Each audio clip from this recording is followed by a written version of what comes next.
Aloha class, I wanted to do a video about this foreign exchange transaction. So we're going to first convert the direct to an indirect quote.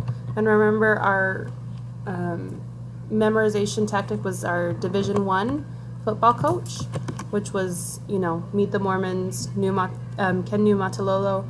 So we're going to do, this is a direct quote, right? So we know it's direct because it has one foreign currency unit. One foreign currency unit will give us this many US dollars. So this is one foreign currency unit. To make it an indirect, we'll do 1 divided by the direct quote. So I think you guys all did well on this, but just to make sure, we'll do 1 divided by 0.4, 2.5 for the first one. So let's do 2.5. And then 1.3333, let's just do 4 decimal places, and then finally 1 divided by 0.35. So 2.857. 0.8571.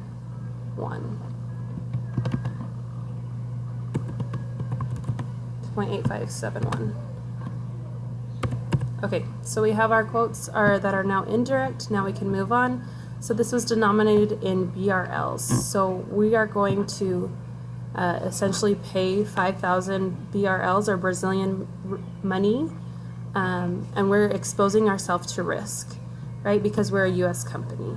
So we have 5,000 BRLs. 1 BRL will give us this many US dollars. So we need to know how much we are going to pay in US dollars, right? So we can convert that by doing 5,000 BRLs times it by 0.4, $2,000, right? So we're going to get this inventory of soccer balls, and we're going to have an accounts payable of $2,000, right? And that can be soccer balls. Not too bad, but now we see that it will increase. So what is my accounts payable? Since I'm in a payable position, an increase means my payable will increase and I will be at a foreign exchange loss.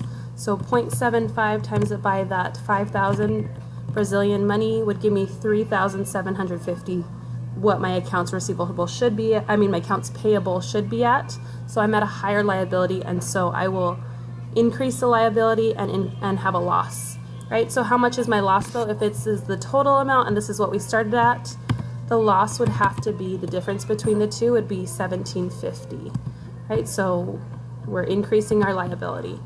Loss on foreign exchange, accounts payable will increase, and now I have to pay more because I allowed myself foreign exchange risk. And this is an unrealized loss because you haven't actually paid it out, but since this is year end, we have to value all of our outstanding transactions that will be exposed to foreign exchange risks. So we're going to increase that over here. And then finally we'll settle.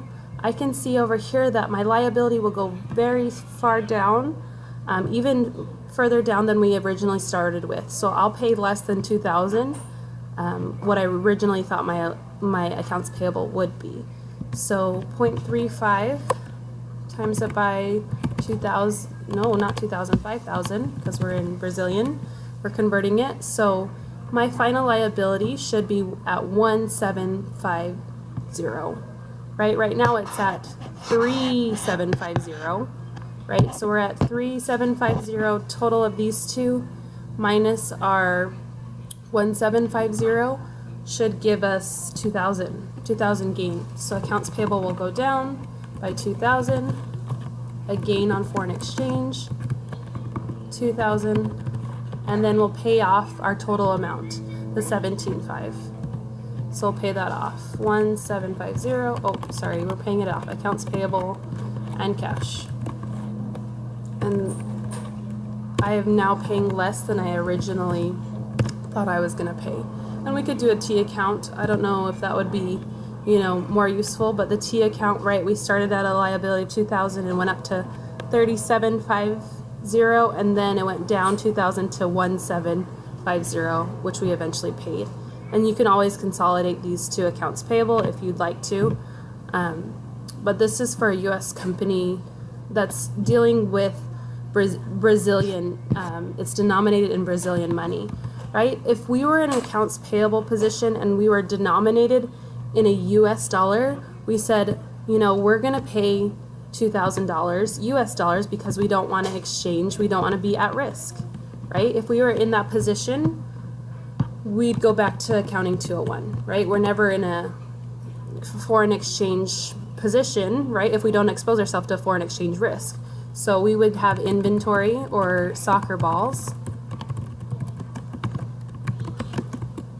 of $2,000 and an accounts payable $2,000, right? And then when we pay that off, when it's year end, we'd have no entries, and then finally we would pay off the accounts payable $2,000 and cash $2,000. So, you know, there would be no entry at year end, and finally we would have our accounts payable